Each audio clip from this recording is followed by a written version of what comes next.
So hello guys, welcome to my channel जिसका नाम है पारुल शर्मा। तो हमारा आज का टॉपिक होगा सोर्सेज ऑफ हिस्ट्री, यानी इतिहास के कौन से स्रोत हैं, यानी इतिहास के बारे में हमें पता कैसे चला। आज हम देखते हैं कि मोहनजोदड़ो, सिंधु घाटी सभ्यता और हड़प्पा सभ्यता, इन सब के सबूत हमें मिले कहाँ से। क्या हम में से कोई जाकर देख कर आया था, या हमें पता कैसे चला या वहां से कोई आया था। दोस्तों, वहां से ही ऐसा समझ लीजिए कोई आया था, यानी कि जो आया था वो क्या आई थी, हमारे वो स्रोत आई थी। स्रोत से हम क्या समझते हैं? स्रोत का मतलब है सोर्सेज, यानी कि हमने किसी चीज को कैसे पाया, किस चीज के जरिए पाया। तो सोर्सेज ऑफ हिस्ट्री यानी इतिहास के स्रोत, इतिहास के बारे में हमने चीजों का कैसे ज्ञान प्राप्त किया। तो सोर्सेज ऑफ हिस्ट्री के हैं फ्रेंड्स हमारे पास दो तरह के सोर्सेज हैं। One is literary source and second is archaeological source.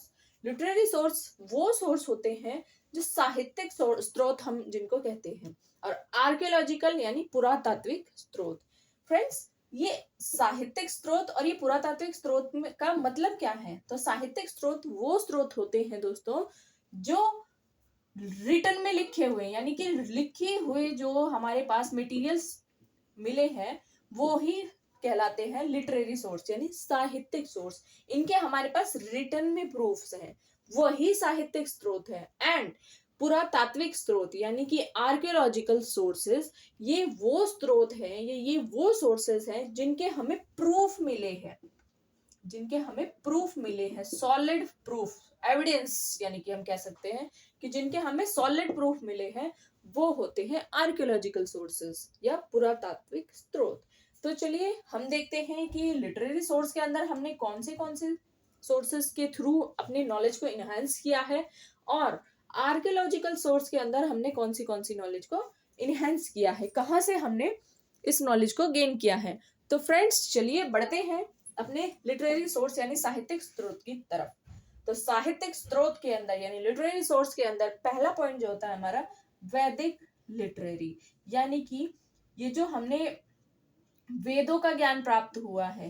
हम जानते हैं कि हमारे पास कितने वेद हैं? 4 वेद हैं, है ना।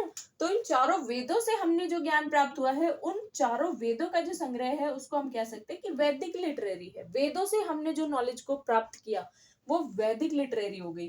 पुराण्स और एपिक्स, ये रामायण महाभारत क्या है? ये एपिक्स ही तो है, पुराण ही तो है, और भी पुराण्स है जिसके बारे में हमने पढ़कर वहां से हमने क्या किया, अपने रामायण महाभारत के काल के बारे में समझा कि भाई इस तरह का भी काल हमारे पास आया। जैन धर्म के बारे में हमने जाना, बुद्धिस्ट के बारे में उनके ग्रंथों के हिसाब से हमने जाना।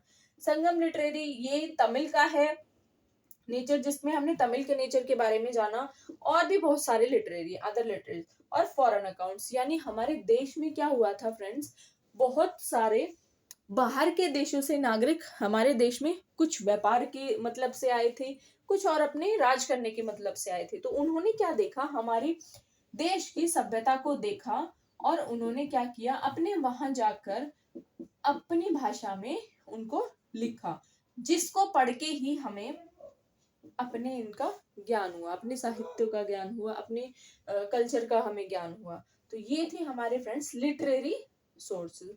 अब चलते हैं, आई होप आपको ये लिटरेरी सोर्सेज के बारे में पूरा क्लियर हो गया होगा। अब हम चलते हैं आर्कियोलॉजिकल सोर्सेज की तरफ, यानी कि पुरातात्विक सोर्सेज की तरफ। तो पुरातात्विक सोर्स यानी सॉलिड एविडेंस, मैंने आपको बताया था। तो सॉलिड एविडेंस में सबसे पहला इंस्क्रिप्शन, यानी कि ये वो चीज होती है जिसके अंदर हम सॉलिड मटेरियल यानी कि स्टोन, वुड, मेटल, ब्रॉन्ज या स्टेचूज, सॉलिड प्रूफ हमें जिन चीजों के मिले वो उस काल की हमें चीजें मिली हैं, तो उनको हम कह सकते हैं कि वो पुरातात्विक स्रोत है। जैसे कि पत्थर हमें मिले, तो उस टाइम पे पत्थर के बने हुए हमें क्या मिले थे, हथियार मिले थे। तो उनसे हमें पता चला कि लोग वहां उस समय के लोग क्या करते हैं, पत्थर के बने हुए हथियारों का यूज करते हैं।